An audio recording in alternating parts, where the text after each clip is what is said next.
Hello, and welcome to this information session about autism spectrum disorder. Autism spectrum disorder can also be called just autism or ASD.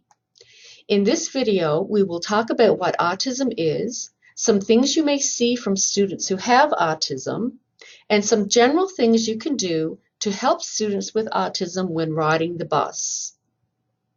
It's a good idea that anytime you have questions or concerns about a student, especially a student who is new to you, you should speak with the principal or the student's teacher to help you figure out ways that you may be able to make the student's bus ride easier.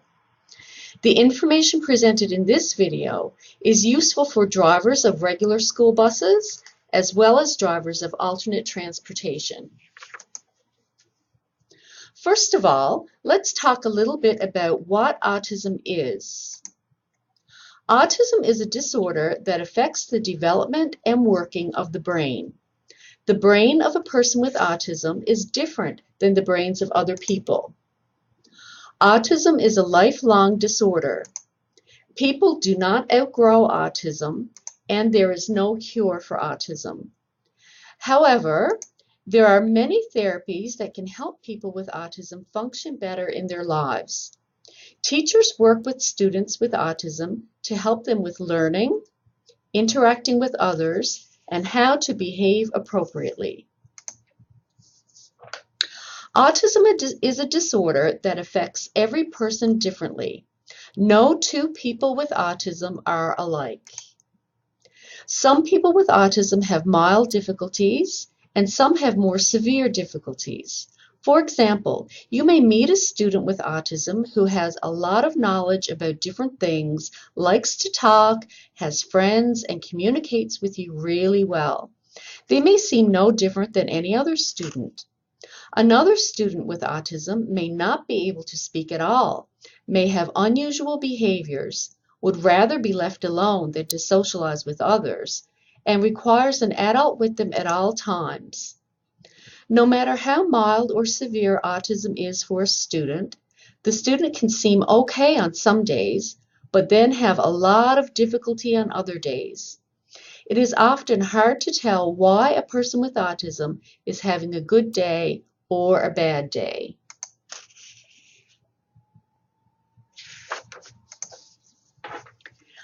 Autism affects people in three main ways. First of all, the way they communicate may be different. For example, as was mentioned before, one person with autism may talk a lot about many different things, while another person with autism may only use pictures to communicate or may depend on an adult to communicate for them. Next, people with autism may relate to others differently.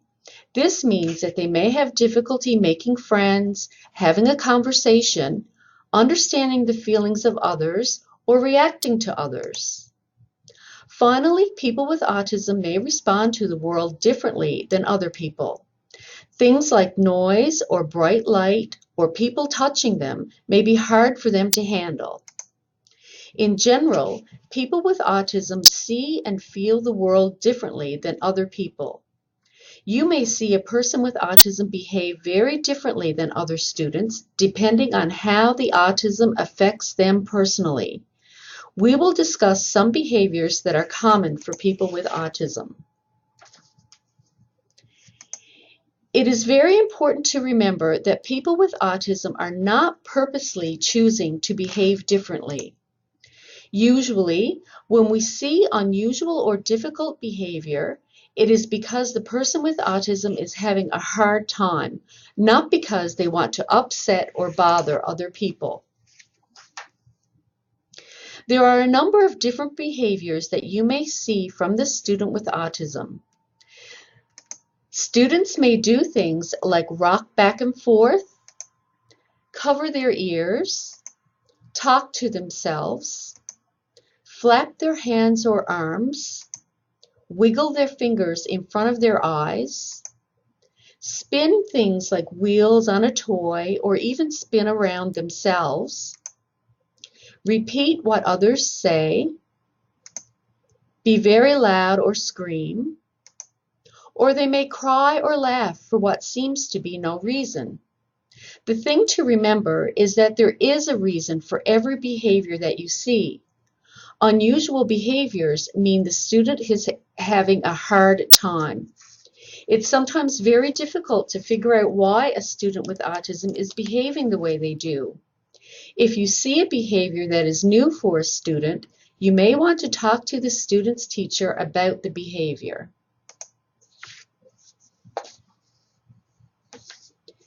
Sometimes the student with autism may not listen to you or to others and will not follow the rules.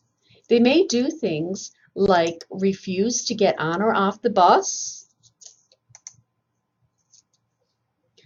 refuse to sit down, or they may try to get off the bus or run away. There is usually a reason why students are refusing or trying to run, and it is important to talk to the student's teacher about what to do when these things happen. People with autism often want things to always be the same. For example, they may want to always sit in the same spot, always have their book bag on a certain way, or always want certain music playing. Wanting things to always be the same is a common trait of autism.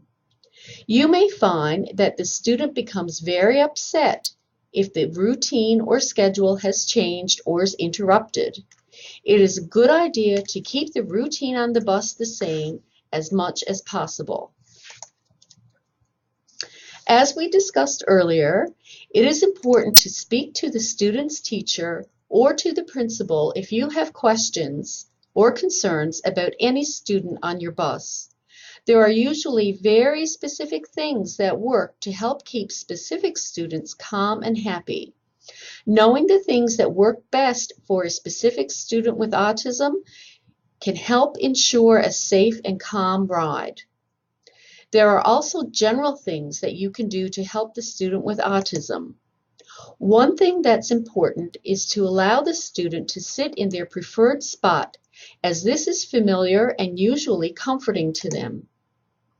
Allow time for the student to get on and off the bus. Students with autism may have difficulty moving from one situation to another, and they may need extra time to get ready and prepare themselves to enter and exit the bus. Often a student with autism may have an object or an activity that helps to keep them calm. It is important to allow the student to carry an object, eat a snack, wear headphones, listen to music, or play their iPad if this helps make the bus ride easier for them. An important thing to remember is that noise and loud or unusual sounds commonly upset people with autism. Try and keep the bus as quiet as possible in order to avoid difficult behaviors that may be caused by noise. Too much talking can also be upsetting and confusing for students with autism. It is best to speak in simple, direct sentences and to remember that the less talking, the better. Speaking in a calm, lower tone of voice may also help. You may need to wait a bit longer for the student with autism to respond to you. Sometimes they need extra time to figure out what you are saying before they can answer. Finally, it takes time and understanding to get to know the student with autism. As you become familiar with the student, you will become more and more aware of things that work and the things that don't work to help keep the student calm and safe. Talking to the teacher and the principal helps us all to learn more about the student and helps build a team that supports the student with autism. You are an important part of that team. Thank you for your time and interest. We wish you a pleasant school year.